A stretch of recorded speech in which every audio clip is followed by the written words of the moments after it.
very good morning to you, Trinidad and Tobago. Beautiful day to stay in bed, actually. But we're here nonetheless. Welcome to Talking Points here on WESN, the content capital. Wet, damp, just to describe the morning and probably the traffic as well as you make your way into the capital city, or if you're lucky, out of the capital city on your journey to work this morning. Short weekend actually flew by, absolutely no time at all. 2 days just not cut it, does it? Anyway, alongside me is my co-host and colleague, Mr. Sean Michael Small. Good morning, Sean. Good morning, Keaton. Yes, and the weekend happened, crime still happened. Other than that, it seems as though at least it's all relative. Did something major happen locally, domestically? Did we have another major controversy? Some would say, well, the Jack Warner situation was at least at some point a topic of discussion. Is that really important, or does it impact the trajectory of our country? That, ironically speaking, to me is something of a foreign matter, really, since Mr. Warner is no longer a member of Parliament. Something that we should remember.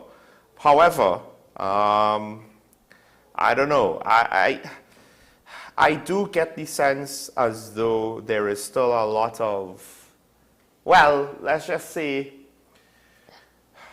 what we've seen coming out of the weekend, a lot of the things, it's missing the mark.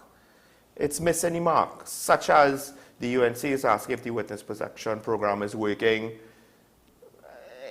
It's a fair question, but the flip side is, from what we understand, Mr. Romani did not accept witness protection. Now, granted, okay, we've asked for the receipts on that. That might not be forthcoming. So to me, the real question is, if that is true, first of all, we do need to figure out a better way to be transparent. I understand active investigation and important personal information, all that. However, the deceased is dead. So we're not necessarily revealing anything that could put him in jeopardy. Did you just say that? Yes, I did what a lot of reporters make the mistake of being very redundant in my words. But I do that to emphasize, Keaton. But more importantly, it once again brings up the questions like, look, okay, the opposition is making this an issue, but let's take it a step further. The police has made claims that he refused protection. To some extent now, when will the powers that be determine, maybe we need to give some practical considerations to transparency, especially when, at the end of the day, exactly what will it disrupt, who will it hurt? Because laws are not in a vacuum, right? It's not just this is always going to be bad and this is always going to be good. You have to take these circumstances as they come. Meanwhile, again, missing the mark. We're celebrating new cruise ships arrivals. I would like to know why, because generally speaking, we don't really make money in any way off of new cruise ship arrivals. We might get a random taxi driver making a little bit of money here and a random food vendor making a little bit of money there. But the amount is so insignificant to be almost laughable to think that this is in any way, shape, or form a major success for the tourism industry on the island.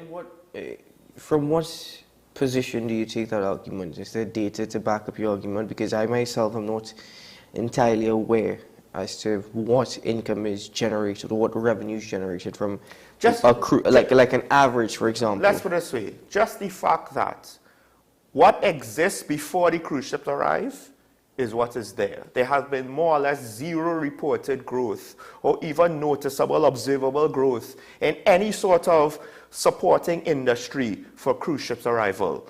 We haven't seen any new tours. We haven't seen any sort of tourist, retail.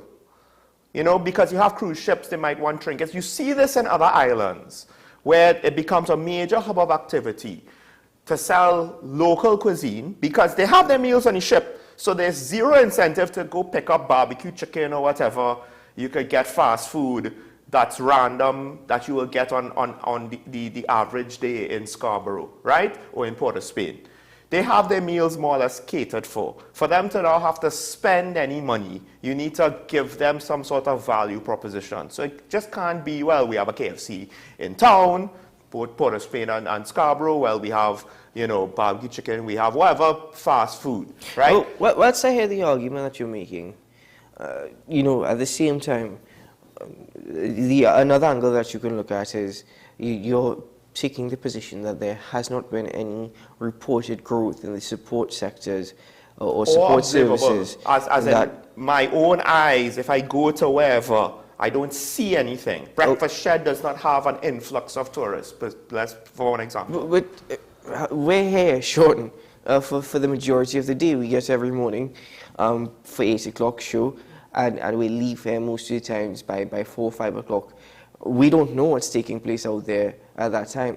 So we don't know whether or not there's an influx. And at the same time, the same argument that you're making, I can flip it around and say, well, the celebrations of cruise ship arrivals, more cruise ship arrivals, may be at the fact that there is potential for these support services and support sectors to grow. Now, I'm not in any way saying that your arguments are wrong, because it speaks to the reality of our tourist product here in Trinidad and Tobago. You know, but because make no bones about it, Tobago still has a tourist product, yet their tourist industry arguably has been on the decline. Trinidad and Tobago, personally, I can't say that we have a tourist industry beyond carnival celebrations, but this is why maybe the thinking about new cruise ship arrivals is the potential for growth in other sectors. And just to remind people, Carnival is mostly diaspora, right? How many, I mean, yes, you see foreigners on your road, but how many?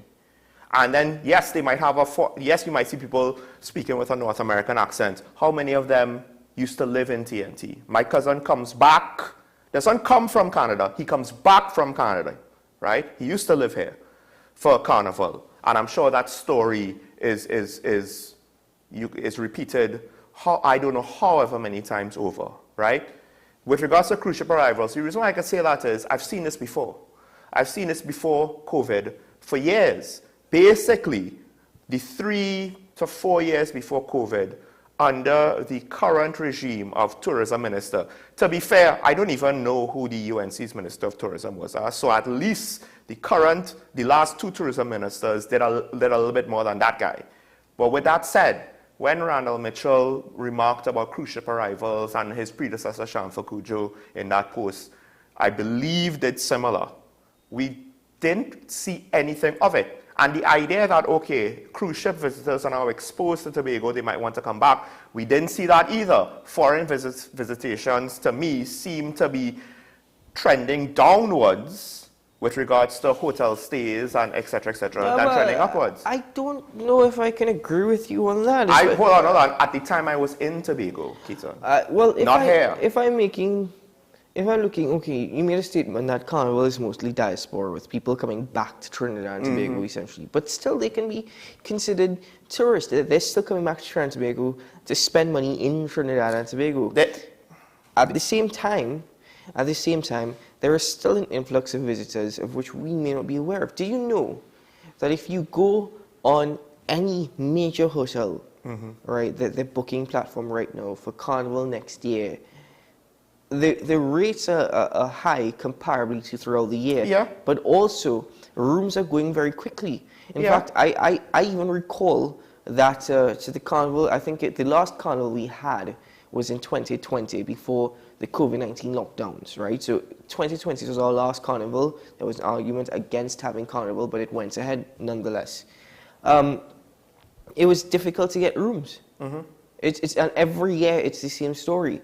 So the thing is, one can argue, okay, listen, people within Trinidad and Tobago who are booking hotel rooms so they could stay in Port of Spain for the weekend, partially true. Weekend and for the Carnival celebrations Monday and Tuesday. That's one side of it.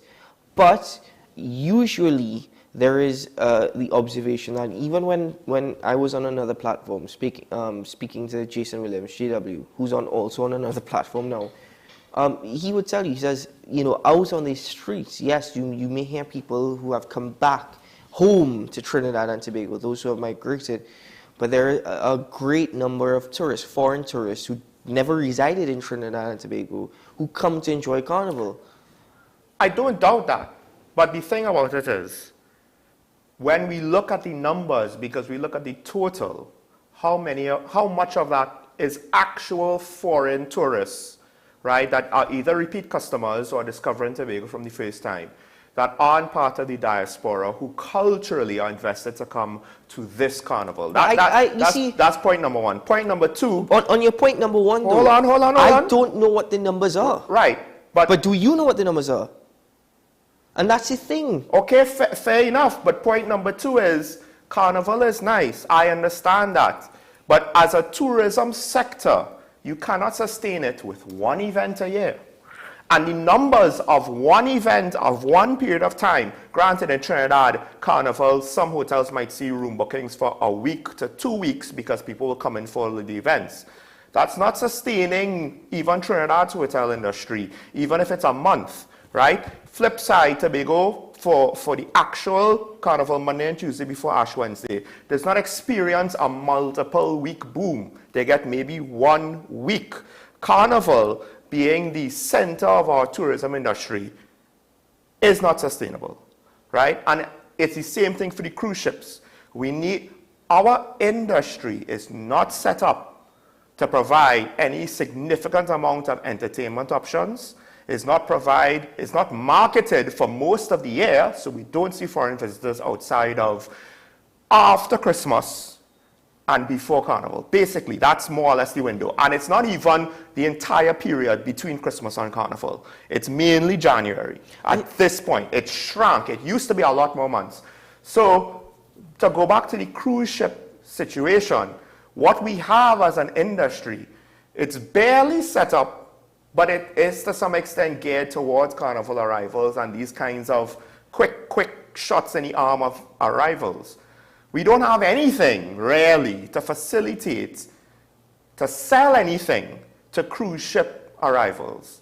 Right? I think the approach that I would have made to this particular topic and this particular argument, more or less, is I suppose the guys involved in an article highlighting the fact that we're celebrating the arrival of cruise ships.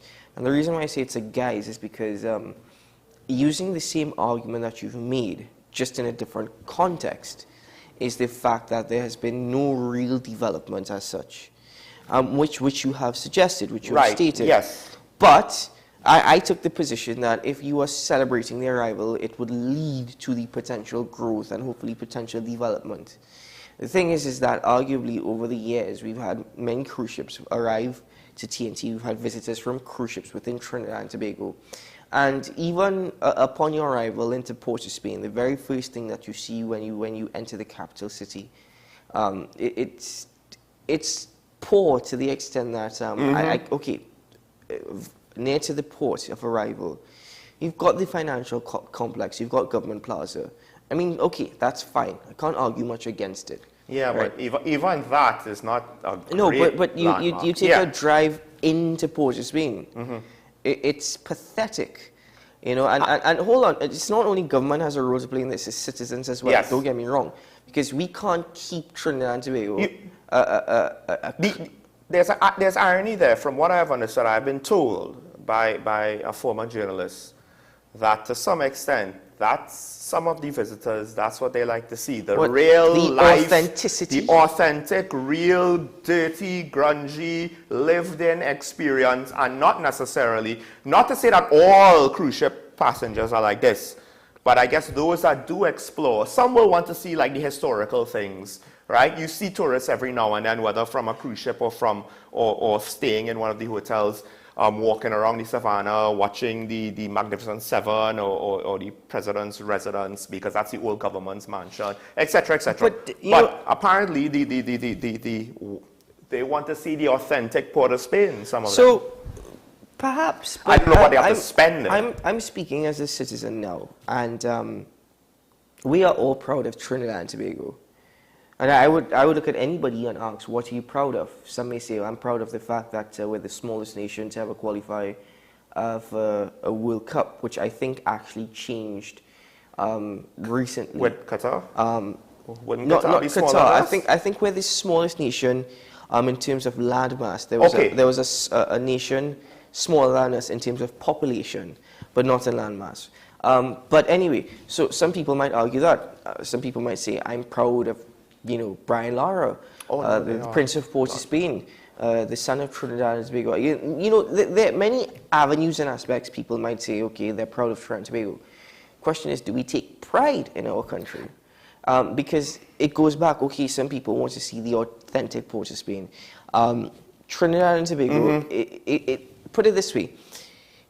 If where we are at as a nation in itself, it is very difficult to serve the people of Trinidad and Tobago, and the people of Trinidad and Tobago feel disgruntled, and they in turn actually are not serving Trinidad and Tobago as they should, or as they could as good citizens, what exactly is it that we're offering to visitors?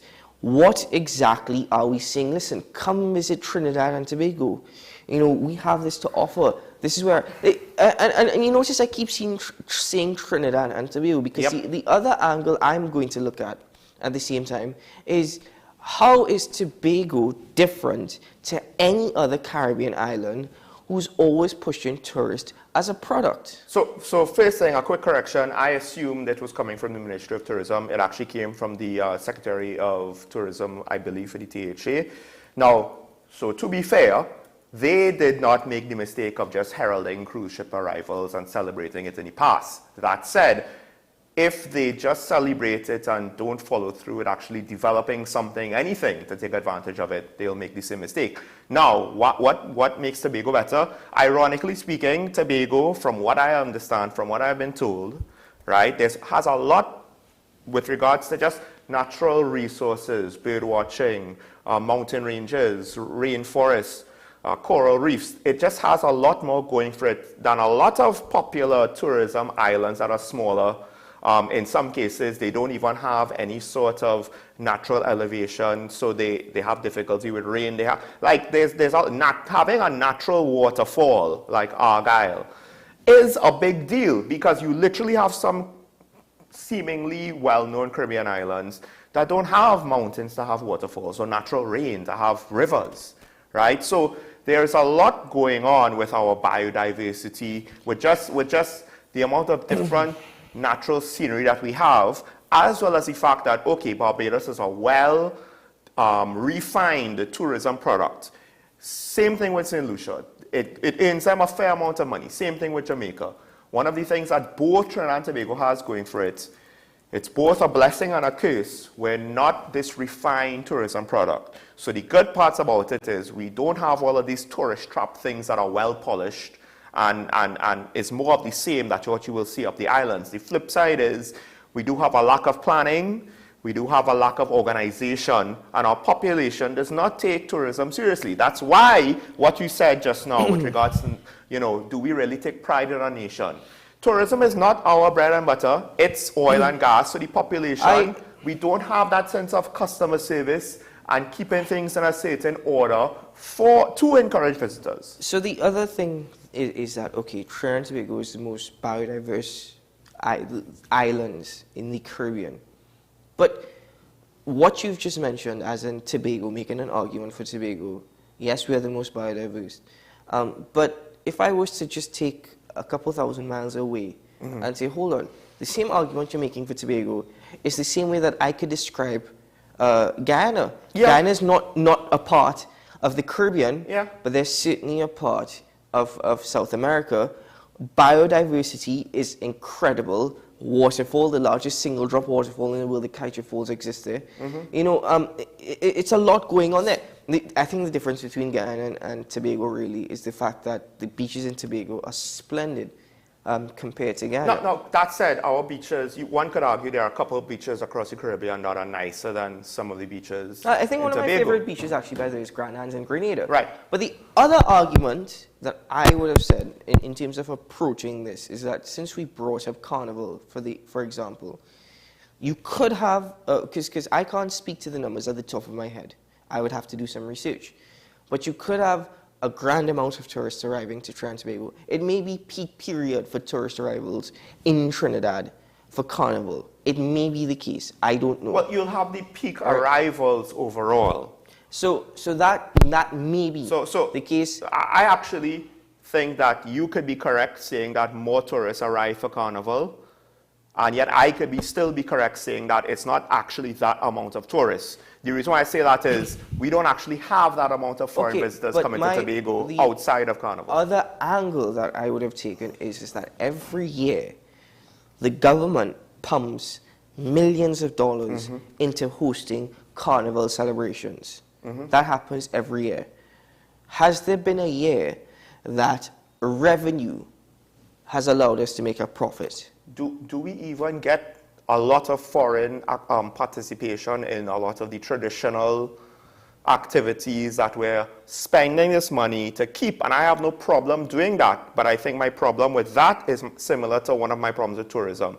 We don't market things properly. So what's the point of having a product? Because you're right, ultimately there'll be some other location, somewhere in the world, that will do exactly what we do.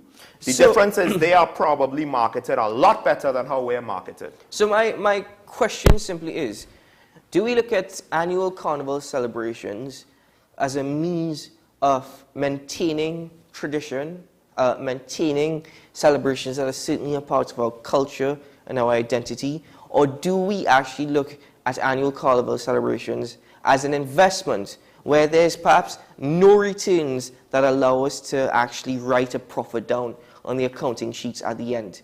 Revenue is there, it does not equal to expenditure. Or is it actually a combination of both? Both the maintenance and celebrations of our identity and culture as a people, as an island in the Caribbean, as well as an investment that, well, an investment is really making your money work for you. Is it working for us? That's something that you can answer for me after the 9 o'clock news on the hour. But for now, we'll take a quick break here on Talking Points. When we return, the conversation continues. We'll be right back after this.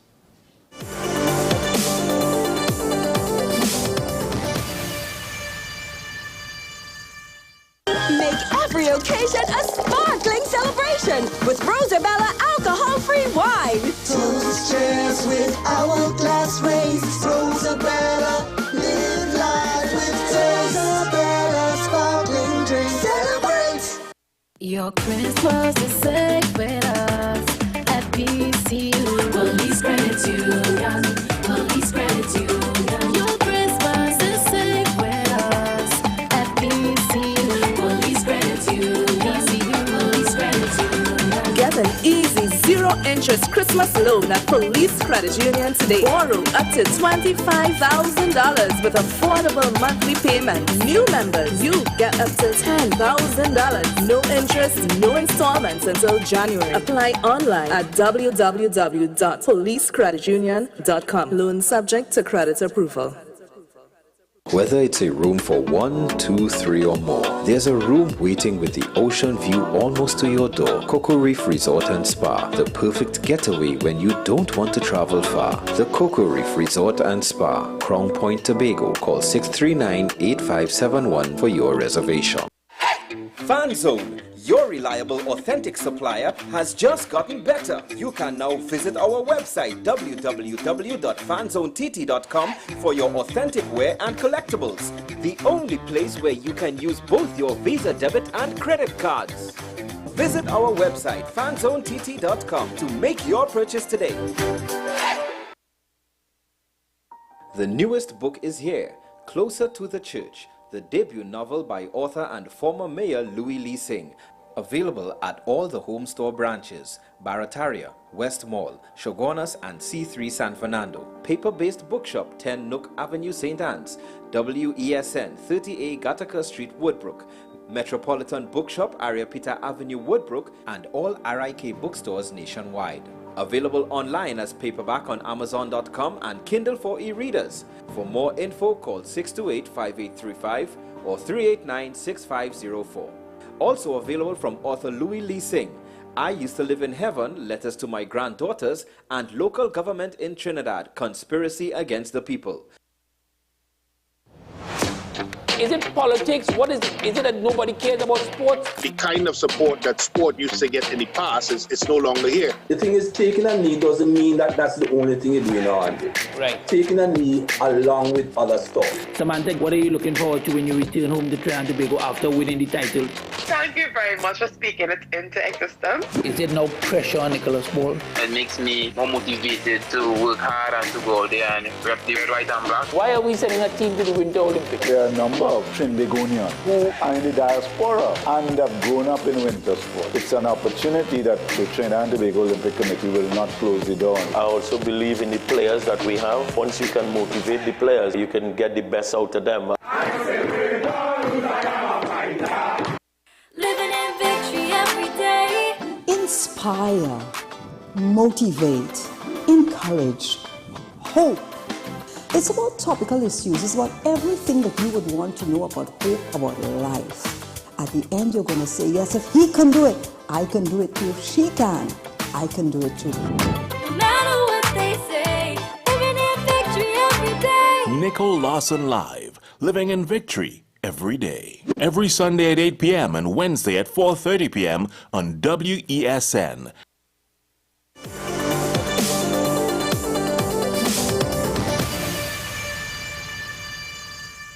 Welcome back to the program here on WESN. So as we continue this morning at taking a look at, another form of investment, the Government Assistance for Tertiary Expenditure GATE program, which was once seen as an investment. But did the government expenditure equate to returns that they were hoping for? Well, over the years, there's been so many arguments for GATE and against GATE, people suggesting that you can maintain GATE, however, you have to actually manage it better, whether it be through a more equitable funding program such as dollar for dollar, or whether it be allowing students who have done well to actually gain more education through GATE funding, and those who have not performed to be X'd off of GATE. And throughout the years, there have actually been some of those things that have been implemented. But arguably, GATE has been cut over the years. Maybe government does not see it as viable anymore. And that's actually according to Sir Hilary Beckles, who's the Vice Chancellor at the University of the West Indies, allowed for a decrease in enrollment in students across the Caribbean. This also, according to the former Minister of Tertiary Education, Fazal Karim. Sean, I suppose people don't see tertiary education as important anymore. Well, so... especially given the current times that we're in. One of the things, and we have to realize, because what I dislike is, just to go on a tangent, people want to declare Brexit being good or bad. It's like, hold on, stop. There's a situation that has everybody on a current economic strain. We can't judge Brexit anymore because the situation has changed by external factors. Now, could it be that rejoining the EU, I believe Rishi Sunak is looking to that in some capacity. Could that be a beneficial answer? To some extent, yes, it could be. I was for Brexit. I am willing to state that it could be. Same thing now with GATE. The situation with regards to the economy has changed significantly. So we can't judge GATE in a vacuum, right? Jobs, the availability of jobs now to utilize these degrees, are they there to justify young people now saying, hey, I'm going to put 3 to 4 years in my life, maybe go through issues with GATE funding, because I understand why you left it open at the start. Make it easy, make it accessible, make it universal. Here's the problem with that. With restrictions could cause problems for some people, but having no restrictions now means that it's going to be mismanaged. So now that we have restrictions in now, that barrier to entry there, the pendulum might have swung too far the other way. Now there's too much scrutiny, there's too many restrictions that aren't necessarily practical enough, and ultimately speaking, is that turning some young people off? I think the other thing is, the ones who are really good, the ones that have a bright, promising future, one, if they could afford it, they might be going away, in part to try to see what opportunities they could get abroad. The second thing is they might just go into entrepreneurship right now, because there's an ongoing debate, you could say, and it might not be in a large portion of academia. It could be a very small portion of some radical thinkers, where it's come up again. We've had this debate before. Do you need a university degree to be successful, right? And I do think that, ultimately speaking, while I would advise most people should probably get a university degree, at least a bachelor's, it's not absolutely necessary for all people. But the difference is, it's not easy to figure that out. You don't want to encourage your child to just, go his own way and be a bust, right? But there will be those who seem pretty capable and mature, and they exercise the right balance of chasing opportunity while being cautious and not reckless. And they don't necessarily need a university education. And sometimes, for certain jobs, one could even argue, getting work experience is even more valuable than getting an associate's or a bachelor's.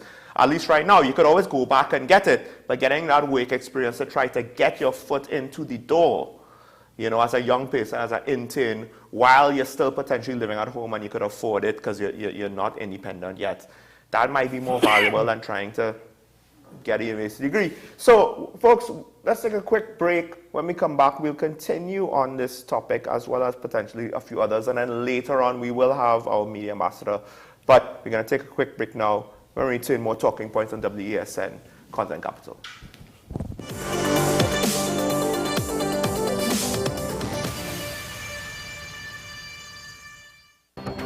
The issue, the continued rise in the price of flour and its impact on the cost of living in Trinidad and Tobago. How should we go about it? I want to ask you, what has been revealed to you about the state of vulnerability in the country because of this exercise and because of what we're going through? Is the government losing the war on the vaccine front? The discussion should revolve around the common good for the greatest number of people in Trinidad and Tobago. How do we inculcate a sense of respect and regard for people who may not be of your own political ilk or persuasion? The communities are now being used by political opportunists. So when the tables are turned, it's the same way. Okay, this has been 10 questions. I'm Andy Johnson, and we'll see you next time. Whether it's your family meet and eat or your own personal getaway retreat, a business trip, accommodation, or a couple's celebration, the Cocoa Reef Resort and Spa has room for you. There's always sumptuous, delicious cuisine and the gym and tennis court for a good workout routine. Then relax by the pool or on the private beach, or just head to the spa. It's also within reach. The Cocoa Reef Resort and Spa, Tobago's best beach resort. For reservations, call 639-8571 or check our website.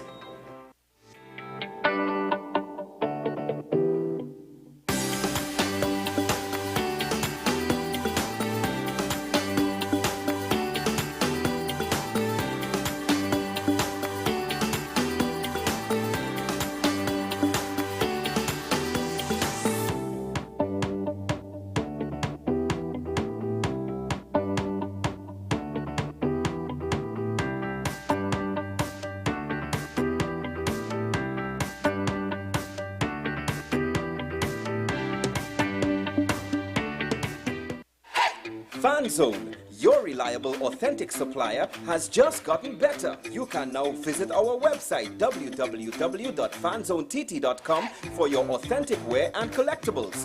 The only place where you can use both your Visa debit and credit cards. Visit our website fanzonett.com to make your purchase today. Here's your chance to win a brand new Mazda CX-30, courtesy Movietown. Simply spend $200 or more at dbesttoys.com, Movietown, Port of Spain. Promotion ends November 12th. Visit the store, you better shop online. You better call us now, I'm telling you why. dbesttoys.com is the Movietown, Port of Spain. Hey! Your Christmas is safe with us at PCU. Police Credit Union. Police Credit Union. Your Christmas is safe with us at PCU. Police Credit Union. PCU. Police Credit Union. Get an easy 0-interest interest Christmas loan at Police Credit Union today. Borrow up to $25,000 with affordable monthly payments. New members, you get up to $10,000. No interest, no installments until January. Apply online at www.policecreditunion.com. Loan subject to credit approval.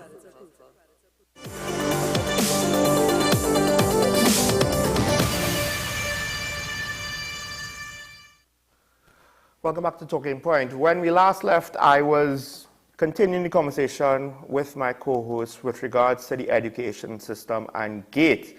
And I think ultimately speaking, however, we do have to remember a couple of things with regards to GATE. A while ago, I showed a clip with regards to Dutch disease. That was basically where your economy, you get a natural resource. Most famously, the example, Holland, is with oil. And you devote too much of your nation's economy towards oil and gas and that energy production, that natural resource, because it's just so much more profitable than anything else. And you start to lose the capacity to produce anything else. Now, one of the ways to cure that has been to increase human capital, because it's difficult to increase land available for oil and gas because, well, that's limited by how much oil and gas is available. So we could increase human capital. We could increase human capital to try to make use of our non-oil and gas land in other ways, to try to potentially make use of the revenue earned from oil and gas, reinvest it, get financial capital, combined with human skill, aka human capital, to grow our economy. And in that respect, the theory of GATE and its predecessor, dollar for dollar started by former Prime Minister Basil Pandey, and then, one-upped by former Prime Minister Patrick Manning with GATE. The theory behind it is sound. Let's improve our nation's education to improve the skills of our labor force, to improve its overall professionalism, its overall technical capability, its overall administration ability. Our workers will have a better understanding of various different concepts, from human resource management to, we could get more chemical engineers, we could get more land surveyors and architects, etc., etc.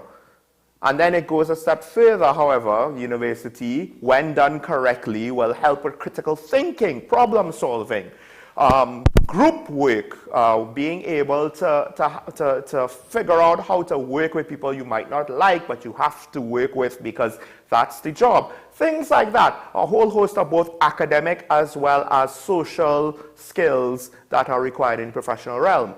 What we got, however, was basically a free-for-all that was unmanaged, and we haven't really seen the dividends from it. Yes, the country, one could argue, has been receiving education and is more educated, but we didn't really set things up to follow through with that. Now, we're seeing tertiary enrollment being reduced. One of the problems, of course, is that the institutions that were reliant on that level of GATE expenditure, where it was a free-for-all. So obviously, think about it. When it's a free-for-all and it's not being managed properly, and we've said it on the show multiple times, people are taking advantage of the system. That means that more money is being spent on students than is necessary to educate them properly, which means that the tertiary education system is they're used to, they're designed, they've built themselves up to operate here, but we're saying the mismanagement means that this amount of money is not necessary. It should be something lower.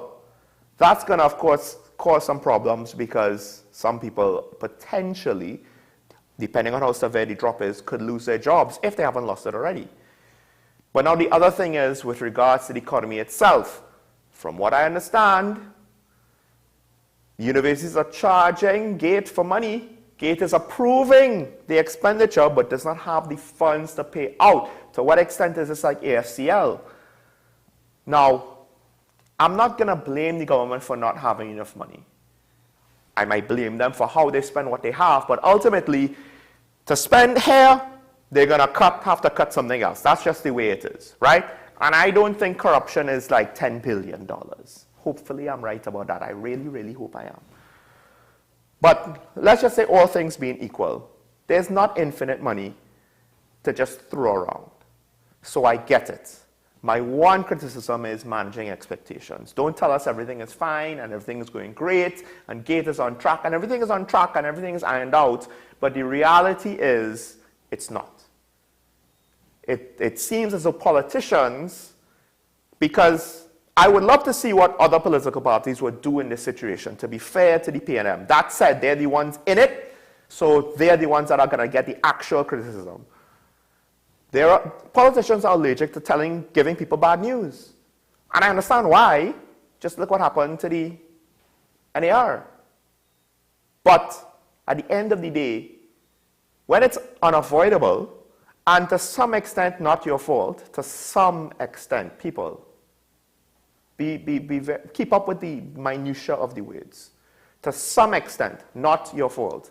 Why are you setting yourself up to take blame? Because when you say everything is fine, and don't admit to problems that are happening, and when it comes out, because you can't keep the lid on the box forever.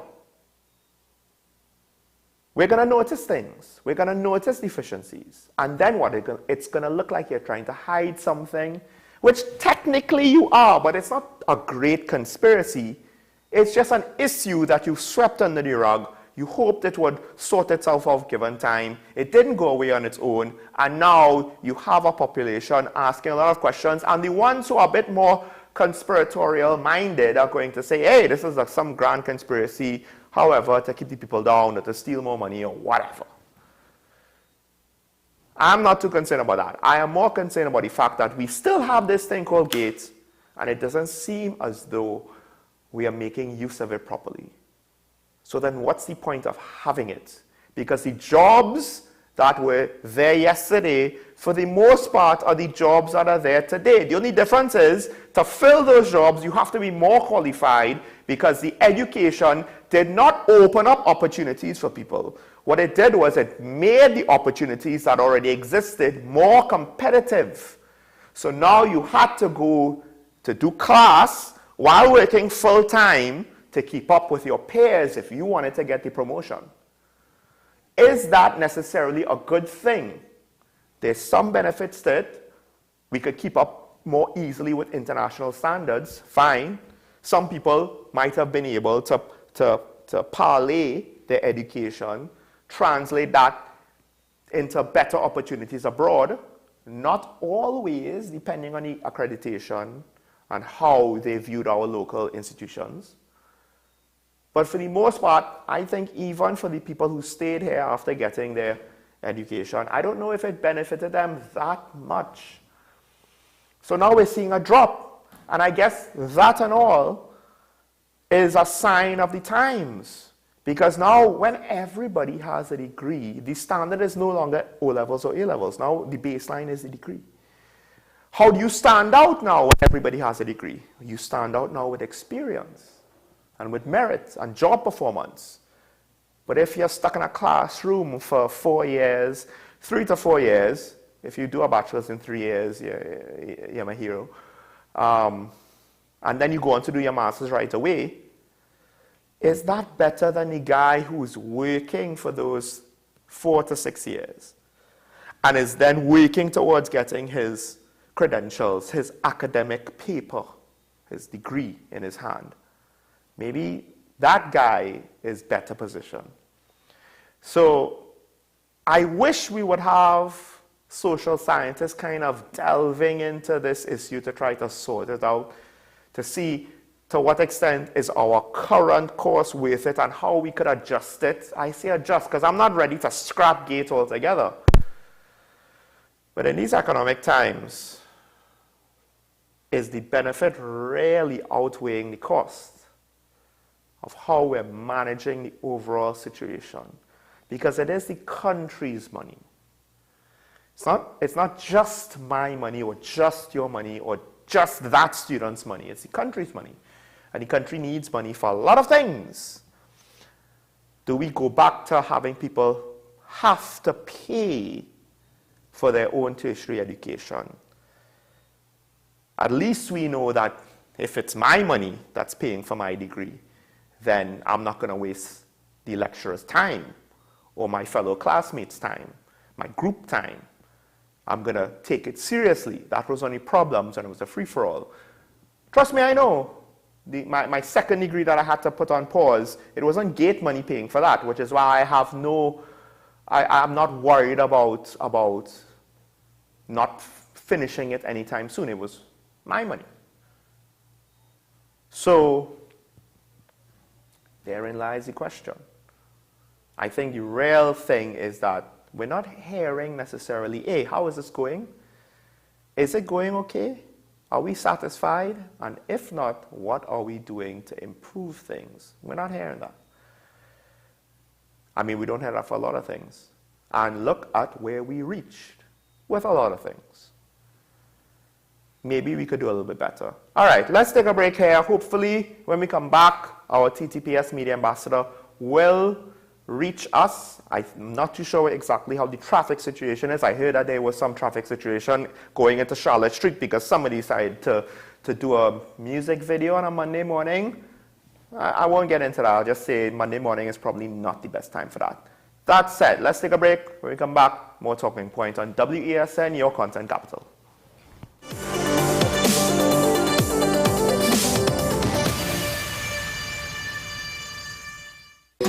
Take some time for yourself or spend some time with the family at Sandy Point Village Hotel. Enjoy our various studio and suite apartments, self-contained with their own kitchenettes and Wi-Fi. We also have our famous 100-foot swimming pool and our beachfront restaurant, the Steak and Lobster Grill. And our location in Crown Point puts us near the center of activity from the nylon pool to the local nightlife. Call us and make your reservations at 639-8533, 389-2378 or email us at sandypointvillagehotel@gmail.com. Join me, Sule A. Joseph, as I delve into the day-to-day psychological issues plaguing our society. We will discuss behaviors that encompass the biological influences, social pressures, and environmental factors that affect how you think, act, and feel. Site, Thursdays at 11:30 a.m., only on WESN, Content Capital. With society plagued by a host of issues, with debates surrounding our urgent concerns falling short, with questions of our future not always being answered. The conversation continues. Join me, Kemuel Pascal, as the voice of the youth comes to life. We will confront the controversial topics of today's world to gain answers that are key for a better tomorrow. One and One with me, Kemuel Pascal. Wednesdays at 10 a.m. Only on WESN, Content Capital.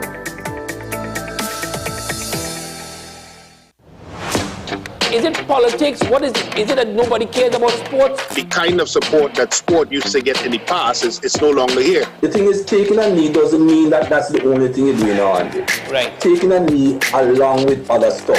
Samantha, what are you looking forward to when you return home to Trinidad and Tobago after winning the title?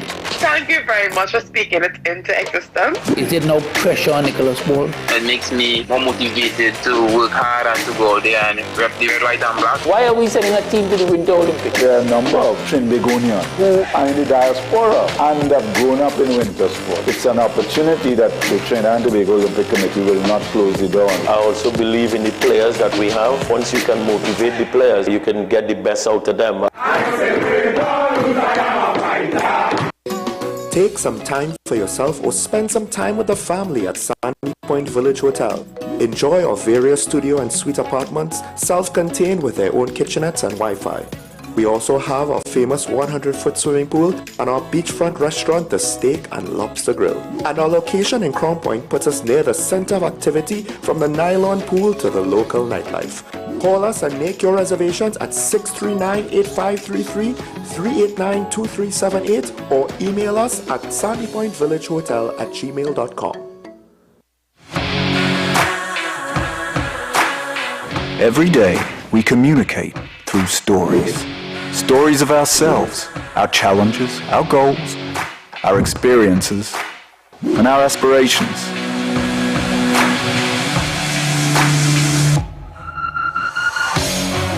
storytelling is an art that we have mastered. WESN Film Studios comprises a collaborative team of experts with extensive industry experience locally, regionally, and internationally.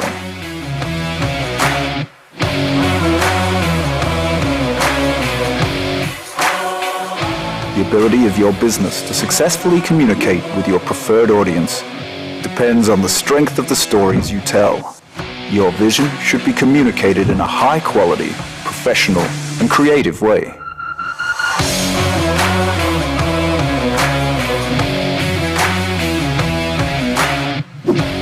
From concept to post-production, advertising to film, multi-camera productions, live events, streaming, and virtual conferencing, we are WESN Film Studio. Let your own unique voice be heard and your vision realized. Call us today at 628-5835 for your next production.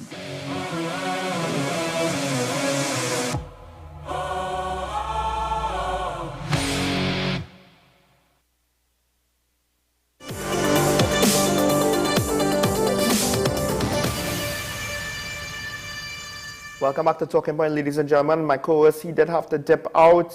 Apologies. Hopefully he'll be able to join us after the 9 o'clock news, or after the 9 o'clock break. However, with that said, we do have with us our TTPS Media Ambassador, Acting Assistant Superintendent Ashraf Ali, here to tell us what he can with regards to the ongoing crime situation. Of course, the murder rate is continuing out of control, but just like how the TTPS was able to utilize our large presence with Tobago Carnival, there are plans or efforts to utilize similar with regards to the Christmas season, hopefully to kind of keep crime contained or limited. Yeah, and so good morning. Good morning again to all the viewers again. It is in fact true that the Commissioner and the Deputy Commissioner in the media brief last week spoke about a lot of officers back coming out on the streets. Christmas season, end of year, is a lot of shopping. There's a lot of activities on the streets. Yeah. So our presence is there. We will increase our presence. At the same time, we're using our social media platforms to sensitize the public again or resensitize again. It's our ongoing process about the safety tips that we continue to put out. And for Christmas seasons, we have the dynamic of social media platforms, so people using social media to buy and sell. Now, persons of the opinion that only the sellers and the buyers, both of them are at risk at the same time, because you don't know who you are communicating with to sell an item. You can be robbed. Yes. As well as if you're purchasing, you have the opportunity, the opportunities there for you also to be robbed. So for the whole, the general public, we're reinforcing that if you want to do any transaction, go to the nearest police station. The police officers there will in fact accommodate you, not to treat with your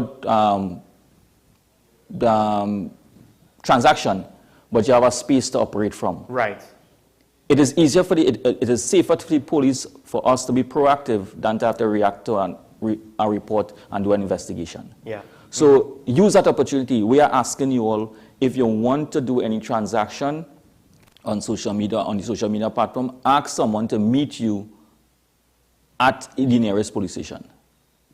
And I think also too, people need to understand, it's not just also easier for the police to just protect a situation rather than to have to deal with it after the facts if anything goes wrong, but for the victims as well. You know, a little bit of effort to prevent a situation, because it's not just, even if you could deal with the emotional trauma of being robbed, there's also the practical side of now I've been robbed, I have to go through this process. It's during Christmas. Yes. So yes. how convenient is it of me now to get robbed? This was the money I was going to buy whatever gift for whatever person, or by selling this I was going to earn money for the season to pay for whatever I need to pay for. Now all of those plans are out the window. Why take that risk saying, well, the police just have to do their job and find the perpetrators? Like, no. They might find them after Christmas. You might get your stuff after Christmas. Why go through all of that hassle when you could safeguard yourself proactively? And then, we have persons online who are saying, give me your location, I'll come and deliver it for you. Mm-hmm. I am saying at this point in time, be very, very, very cautious with those things. Do not allow anyone to give their location to your home to come and deliver any items to you. Yes. That is a risk taken by itself, because we all don't know who's on the other end of the platform, social media platform, who's you're communicating with. You really don't know. You just communicating via phone, WhatsApping information, right? And that's the opportunity that you're using right now. WhatsApp me at this number X, Y, and Z, and you're making arrangements. Okay, meet me X, Y, and Z. Send a location for me, and you willingly sending your location to your home, and saying, well, okay, I'll come, I'll meet my home there, somebody home there will pick it up. You don't know who is that person. You never saw that in the video before, and you're taking that risk now in our current situation, and we are trying to, we are informing the public, please do not take those type of risk, right? It is easier, and it's safer, I should say, it is safer. Go to the nearest police station, not even in malls. Stay away from that to doing transaction in those areas, because at the same time, we have persons who are observing transactions. Yes. And after the transaction, both parties can be subjected to a robbery, right? Because you're making yourself soft targets in those opportunities. And those locations would be where people looking to rob. Yeah. They will be, if they are looking for targets of opportunity, it will be in malls with a lot of people that would either have financial resources on them or products on them, and you're just adding fuel to that fire. Yeah, and so you're going to the groceries. Not even the groceries, I am saying that even the groceries, you're going to buy a large volume of, you're going to do your grocery shopping before you go to your vehicle. If you know, observe who is around your vehicle, who your vehicle parked next to, because we had situations where persons would have purchased items while they were going to put the groceries into the vehicle. Persons came and took the actual took out the grocery. They didn't even know what it had in those bags. They just took those bags and gone about the business. I think that's the key. We are already in a situation where there's more than enough economic incentive to commit crime. Now, Christmas is not just about everyday living. Everybody's going to want to try to have whatever special for the Christmas, whether it is special meals, special gifts, well, gifts in general, yes, right? In general. So there's a heightened incentive now, not just to commit crimes, but to commit more crime. That's to say, even somebody who's already potentially using robberies to get by, they now have to go another step further due to those expectations. And those are what you call crimes or opportunity crimes. Once there's an opportunity presented itself, persons will take advantage. So you have to try your best in this circumstance, understand your surroundings, understand where you're going to do transaction, the type of transaction you're going to do, walking with a large sums of money, 2 bank transfers, take a bank account. There's no need to walk with a lot of cash if you're going, even if you're purchasing vehicles. Go to the police station. Still, go to a police station. Let the individual bring that vehicle to the station, because at some point in time, you could ask the officer, could you tell me whether or not this vehicle is looking okay for me, right? These type of things. You can ask the police. The police is willing to assist in doing these type of things, but you don't come to the police for that, because you do your transactions by itself. And when you finish your transactions and it goes haywire, you get robbed, something happened, then you come to the station now, the police station, and say that you was robbed. And when you ask, what did you do? And you listen, and the police say, but why you didn't? Yeah. All right, and so we keep on in our social media, all our social media platforms. So from now on, going all to Christmas, look at our Facebook pages, all our social media platform, our media ambassadors in all our platforms will be sharing information and trying to reinforce to the public some of these safety tips. It might sound repetitive, but this is how we're trying to get it across to individuals. it is a risk, and we have to keep on telling you all about these type of risks that you are taking. And it's heightened now. Yes, it is. It is heightened now. And I just want to add also, don't give your home location, but also, as you pointed out, even with groceries, public parking lots are not safe. Don't take it for granted. Sure. All right, folks, we have to take a break. When we come back, we will open up the phone lines, and I will have one question to give the ASP. Hopefully, he will give us an update on a somewhat high-profile accident case in the news, but we'll get to that after the break here on Talking Point on WSN, your content capital.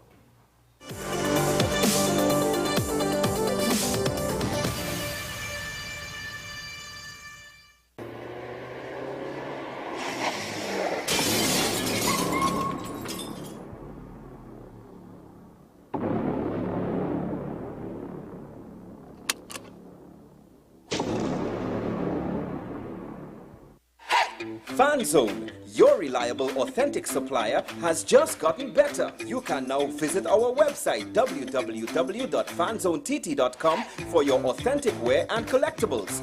The only place where you can use both your Visa debit and credit cards. Visit our website fanzonett.com to make your purchase today. Here's your chance to win a brand new Mazda CX-30, courtesy Movietown. Simply spend $200 or more at dbesttoys.com, Movietown, Port of Spain. Promotion ends November 12th. Visit the store, you better shop online. You better call us now, I'm telling you why. dbesttoys.com is Movietown, Port of Spain. Take some time for yourself or spend some time with the family at Sandy Point Village Hotel. Enjoy our various studio and suite apartments, self-contained with their own kitchenettes and Wi-Fi. We also have our famous 100-foot swimming pool and our beachfront restaurant, the Steak and Lobster Grill. And our location in Crown Point puts us near the center of activity, from the nylon pool to the local nightlife. Call us and make your reservations at 639-8533, 389-2378, or email us at sandypointvillagehotel@gmail.com. Every word, every line, every paragraph depicts a real moment in someone's life. A father, a sister, a mother, a brother. We at Newsday are dedicated to you, the people, and through independent, unwavering journalism, strive to always bring your stories to life. Because your stories are more than just words. Newsday, independent and credible.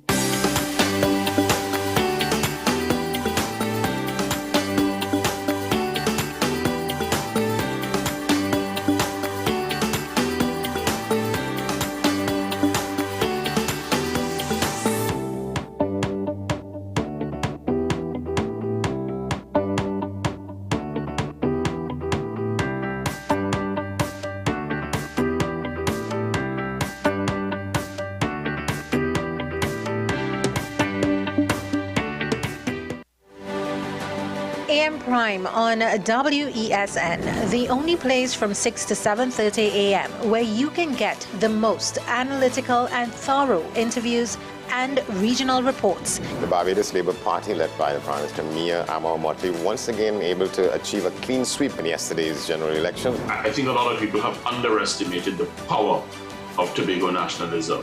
If the government is afraid to say it, I, Martin George, I am saying it this morning on your show, Andy, there will be no carnival before Ash Wednesday. Grab a cup of coffee and start your day right watching AM Prime with Andy Johnson weekdays from 6 a.m. Only on your content capital, WESN. Living in victory every day. Inspire, motivate, encourage, hope. It's about topical issues. It's about everything that you would want to know about hope, about life. At the end, you're going to say, yes, if he can do it, I can do it too. If she can, I can do it too. No matter what they say, living in victory every day. Nicole Lawson Live, living in victory every day. Every Sunday at 8 p.m. and Wednesday at 4:30 p.m. on WESN.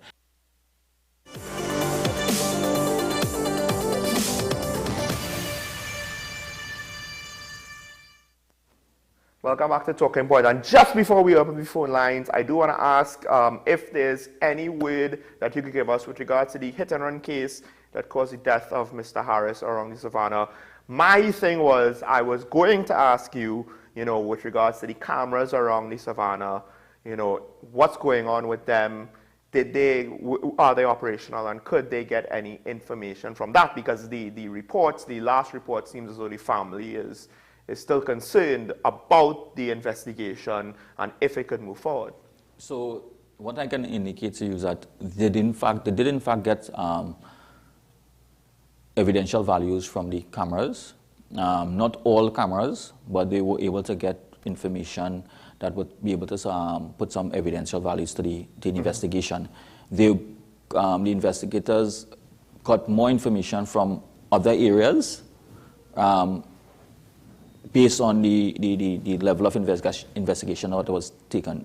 At this point in time, the investigation is at a critical stage where information was already collated, and it was sent to have consultation with DPP to see how they're going to proceed. So the matter is in fact being actively pursued. It is not finalized as yet in terms of charges to be laid to any party as yet based on the information that we have at this point in time. So I understand that the family might be wondering what is the situation, but it is in my division, Port of Spain division. Yes. All right. So what I can do, I'll inform try to liaise with the investigator to provide a little feedback for the family, because I know that they were communicating with the family. All right. So to give them some satisfaction that we are not just dropping it just so. It is being actively pursued, and at what stage what they can share with the family. Right. From a feedback perspective, which is very important to victims of crimes. You must be able to give feedback so they will feel satisfied that we are not just taking a report and not doing anything with it. Well, not just that. I'm actually also very happy to hear that the cameras around the Savannah are working. So at least to some extent, there is coverage that would help, because there are a lot of people that make use of the Savannah for recreational activity or to exercise or what have you. And the risks there, you might not obviously have a whole set of cash or bundles of parcels on you, but there's still the risk of getting robbed of your cell phone, of your wallet, being carjacked. These things could still happen. So folks, it's just unfortunate the times that we live in, but that is the reality. However, now let's open up the phone lines to you, the viewer. If there's anything you would like to talk about that we haven't spoken of so far, please feel free to call in and have your say. However, we did speak about the tourism situation as well as the situation around gates. I had a bit of a monologue there. Was I right? Was I wrong? Do you agree with Keaton with regards to cruise ship arrivals, or do you think I am on the money? Do you want to correct me with some information or insight you might have? Call in, let us know what you have to say. Also, of course, our media ambassador of the police service, he is here, so he is on the hot seat as always. If you have any questions with regard to the crime situation, of course, please note he cannot speak for the National Security Council and certain decisions that are being made. He is but a humble public servant and police officer. But the phone line should be on your screen. We will wait for your calls. In the meantime, I guess now we're in a situation, the rate is what it is. Let me put you maybe in a little bit of a hot seat. Is there any more tips you might want to give with regards to people or any areas of concern? I know one of the things that you spoke about a couple of weeks ago was with regards to disputes between private individuals. We as a country need to be a bit more careful. Land disputes seem to be a big deal. Is there any quick tips or any areas of concern you want to point out? The police services also embark on legal clinics, right? And on Beyond the Tape, and not because that I'm on it here, but our media ambassador on Beyond the Tape, we have an opportunity to say Legal Wednesdays, where Mr. Alexander, who's also a media ambassador, and Mr. Ali, Corporal Ali, who is a legal officer on Right. that platform. Also, we share legal perspectives from callers. The legal clinic that we normally we have number of legal lawyers that are part of it that gives persons free advice on disputes and how they should treat with these disputes and advise how to challenge it. Mhm. But disputes, land disputes is always is something that goes from 0 to 100 very fast, because today you could be family, tomorrow you're enemies because of land issues and all those things. And with the heightened emotions of Christmas, I don't want to hear about any Christmas tragedies, folks. So please be proactive with your measures to sort out your disputes. We have a caller on the line from Dabity. Good morning, caller. A very pleasant morning to you. Wonderful program as usual. It's raining in Dabity. First thing I want to speak about the cruise ship. Mm-hmm. I think that you are totally wrong, and the Ministry of Tourism does look into it. And as a matter of fact, there's an association of small craft vendors that are always prepared for when the cruise ship comes in. I don't have anything scientific, but I can tell you at least each tourist that comes off that ship spends about at least $25 to $50. You know, they go into Port of Spain. You have persons who actually wait for them. There are tours that goes to Maracas, and the normal independent Calypsonians, the older ones, come out with their quattro and thing, and they are treated. I must tell you, though, that on my visit to Maracas yesterday, although it doesn't have any correlation with that, the turnout that was there is saying that industry is catching back ground. So I must say that the few persons who are contracted to the tour guides and that kind of thing, they actually prepare and look forward to that ship coming in and any other ship that comes in. With respect to the police, I am not about police bashing, and I want to thank the ASP and members of the police service for that commitment they continue to have. I'm saying that I'm seeing more police presence on the streets, and that is applaudable. I still want to tell the Commissioner of Police, though, that he talks too much. Let's see more action than speeches. I realize, too, that he's actually his subordinates. He's actually delegating responsibilities to his officers now. Apparently, he listens to your program. And last but not least, I realized that one of the Caribbean islands, I don't know who it was, that they recently gave their policemen an increase of either 6 or 7%. Either 6, 7, or 8%. You all could research it and see. But I think, too, though, that police need to negotiate their salaries independently, and they need to be asking for much more. It doesn't have to be percentage and dollars and cents, but it could be bonds, it could be land, it could be real land. It could be. They need to be more innovative with respect to how they go about the negotiation. Thank you very much for this opportunity, and wonderful program as usual. Officers, keep up the wonderful work that you all are doing. In the past, there was nothing like PR. I realized that you all are. Thank you, caller. Sorry, we do have another call. Just want to say land options might not be sustainable, but I agree with you with regards to negotiation of their own wage. We have a caller from Santa Cruz. Good morning. Good morning, Morning, Sean. morning. Good morning, Inspector. Good morning, ma'am. Thank you for taking my call. Inspector, I have one question for you, and Sean, I have a comment. Your title says acting, correct? Yes, it is. Okay.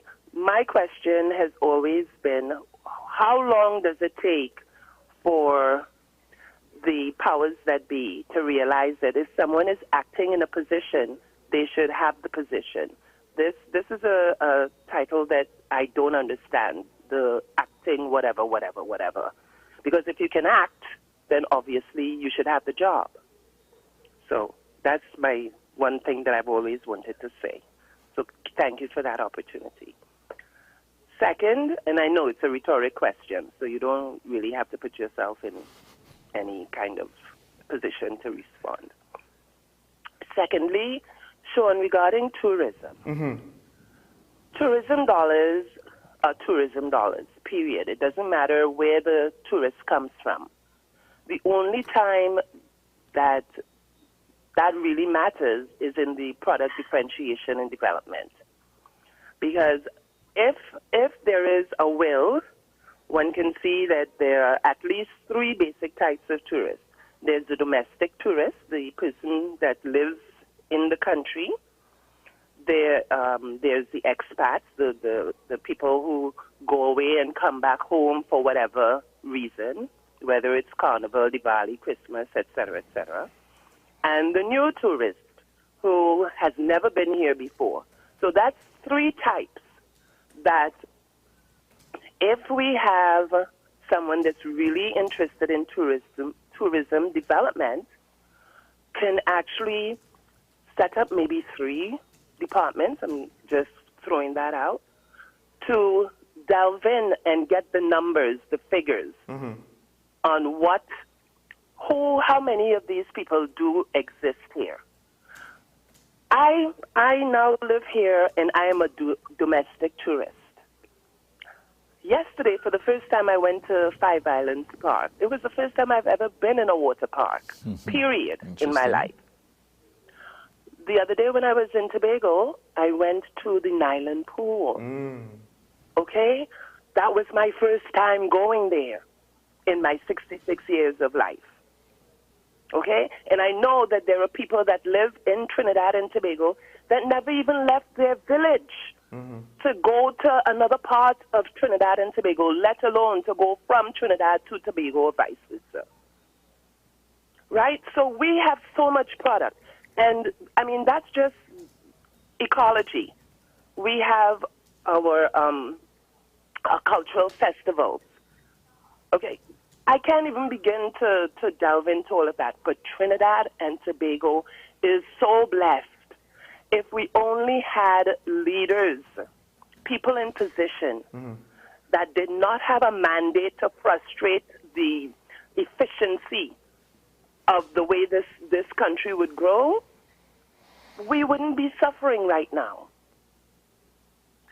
I'll stop because I'm getting passionate, and when I get passionate, It's fine. I actually more or less agree with you. I think, thank you, caller, for that. We could end the call to open up the line, and you could listen off air. I think you're correct. To some extent, especially for the private individual, it doesn't matter where the money comes from.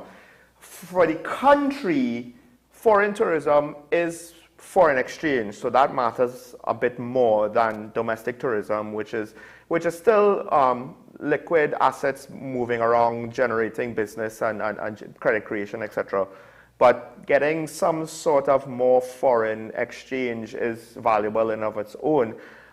So yes, with regards to Carnival, to some extent it does not really matter where they come from with regards to Carnival. I guess now the question is, have we been able to take advantage and expand the market, that is to say, get those customers outside of Carnival? And I think that is more or less what you were alluding to with regards to development. Because marketing to the diaspora would be different to European tourists or any other non-related tourists. It's a different sort of appeals you have to make as opposed to somebody who has a connection here rather than someone that doesn't.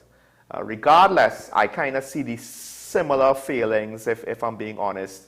And yes, you're correct. So I do have to admit if I didn't make it clear. For Carnival itself, it kind of doesn't matter. We do get, generally speaking, foreign exchange from it, at least I hope so, once it's coming from abroad. But what do we have outside of that? That's one of the reasons why I'm hopeful for Tobago Carnival, but in and of itself, that's still just 1 weekend to 1 week out of the year. So we've got 2 weeks, you know, maybe as much as a month, maybe as much as 5 weeks. There's still the rest of the year that we have to worry about. Yeah, and with this tourism, with the arrival of the cruise ships, you will see a lot of tourists coming. Some may spend, some may not spend. It's just, they come for the experience. Yes. Right? So you may have monetary value to it, but how are you going to measure the experience that somebody feels here? Because you're not always going to spend money to that extent to say we're going to generate a high income of earning, but the environment, the atmosphere, the experience. I am selling this to somebody else and say, when I went to Trinidad and Tobago, this is what I experienced. And we as locals, and I like what the caller was indicating, that even as locals, there are places in Trinidad and Tobago that we have not experienced. Yes. I haven't gone to. I have a list. In technically a bucket list that me and my family is putting together. Just in TNT? In Trinidad and Tobago, where we can go. There are places that we want to go and visit. The mud volcano down in Piparo. Yes. The one that you go on and dip into the mud and then go to the beach and bathe. Right? That is an experience that persons spend thousands of dollars to go other areas in the world to do that, and we have it here. I will admit, I might be taking for granted, we might be getting some economic activity from the cruise ships. I'll just say that if we were serious about tourism, you would see a bit more. It would be a bit more apparent on what you see. That said though, I did say this earlier in the show, there is something about the charm of not being this tourist trap, where everything is polished and everything is this finely tuned tourism product, where it's like, there's a difference between going into some high-end restaurant and going to a seafood restaurant that's basically a wooden shack in a fishing village, and you could see the fish come from the sea into the pot. And that is, and when we deal with tourism and when we deal with other situations, this is where you want to get. This is where, from a community perspective, this is where even the police officers in some of our engagements, and I'm not telling that the police dealing with tourism, but police tourism is a part of our environment, because under our strategic plan, policing and tourism go hand in hand. Yes, they do. Yes, right? they do. So we are trying to make, in our motto, making all spaces in Trinidad and Tobago safe. These are the environments that we want to make safe. We want to make these safe. We want to make persons feel comfortable to go to these villages in the remote areas where they can experience Trinidad and Tobago local, urban, or rural cultures, and that's a different experience. I agree. Not everybody wants to go to a high-end restaurant. We can go to high-end restaurants, but you want to eat local. You want to feel Trinidad and Tobago from that perspective. We've had, at least in this year alone, 2 YouTubers from abroad come to Trinidad. Some of their videos, of course, was around Port of Spain and street food and maracas and so on. But some of them was to go to rural areas, like Paramin or even further beyond. The Mearo, right? The Mearo, Mearo, right? And that's somebody that's marketing the island for us.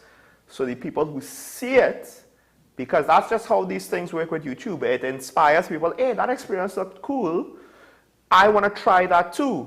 One of the things is the crime situation, the advisory, the safety. Yeah. When the few times I went to New York, the police presence there on the streets, it did help a lot, because, you walk in, I don't have a car. Yeah. So once the sun goes down now, you're in a city that you don't really know at night. And it's not as though New York has this reputation of the safest city in the world, but to see that police presence, have a professional police presence, that really did a lot of wonders. It is, and that is where we go to the other aspect of what we call food tourism. Food tourism is something that we have to look at, because those are the opportunities that we have to sell Trinidad and Tobago. All of this will change the environmental aspects of how we look at, how we view Trinidad and Tobago. Hopefully our international advisories could become positive for us in the future. So as much as what we can do, and everybody on board doing their part in to get Trinidad and Tobago up to par. Trinidad and Tobago, the police service is doing their part, and we'll continue to do our part, right? And we keep on asking citizens to do their part. Security is not my space, it's not for me alone. Security is for both of us. I am actually surprised that the professor did not call in today to tell us, why are you telling the people that they have to do the police work for? However, this is one area, Professor, if you could hear me, where we will probably disagree, because I agree with the ASP that these things we have our part to play as well. You cannot expect, if you want the police to do everything, then basically what you're calling for unintentionally as a police state, that does not tend to end very well for the citizens. It might be okay for the police, makes their job a lot simpler. It's not necessarily something that they want or we want. But with that said, I mean, it just goes to show that even in a topic like tourism, of course, the police service, the crime situation, how interconnected it is, one feeds into the other. Sure. And we need to realize that, yes, we might be concerned about education. Well, education is fed into problems from other sectors, and we do need to, as a nation, folks, look at things more holistically now. Don't just listen to the promise that, A, I will pave the roads, A, education this, A, I will give you a grant. What is the overall plan? You know, I know this is not, we venture in waters where I'm not going to ask you to comment. I will also say this, as we're coming to a close, again, the TTPS is saying that they're going to be all out for Christmas to try to ensure the safety and security of our citizens. And technically speaking, while we could make a joke and say, well, didn't the commissioner say that a couple of weeks ago when they had to do the manhunt for the suspects with regards to the SRP's death in Tobago?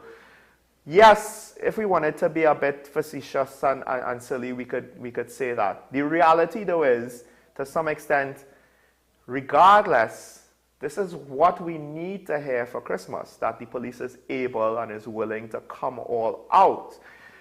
That said, I will just say this, as I said before, how much more is left to give with regards to the few police officers, and I'm going to say few because the heightened level of operational tempo is a military term. I don't know what the police's equivalent would be, but the tempo of work that they've had for the last 3 years, I think is more or less, I don't know how sustainable it is. Do our police need to be better compensated? Perhaps that might help us attract better individuals to the service as well. Maybe. I would also say maybe the same thing with teachers, except I know that there are private teachers who are paid less than public teachers. So that's a different debate. That said, back to the point I was making. I don't know if the TTPS could sustain 100% up-tempo right through. We do need to look at other things now. The problem is not just the police need more bodies. The problem is the activity, the work to be done is too much. How could we alleviate that? And there are multiple ways to do it. Are we just having those discussions? Folks, we're going to end more or less right there. On behalf of my co-host, Mr. Keita Shah, he had to duck out. Apologies again. Thank you, of course, to ASP Ali. I almost said inspector. Technically, it's acting ASP, not inspector. Anyway, thank you for coming out and making yourself available to the public. I think maybe the callers had pity on you and nobody called in to Pong here because things weren't necessarily quite as bad the last week as maybe a couple of weeks ago. That's all right. We'll take both sides. We will take the criticism how it comes. Right. And folks, also thank you to our callers for their contributions. And yes, call me out if you disagree with me. But we will have to wait until tomorrow for more of that. Who knows what other mistakes you might be able to point out. Until then, Sean Michael Small here on behalf of Keaton Shaw and Ashraf Ali. We will see you tomorrow morning. Bye-bye.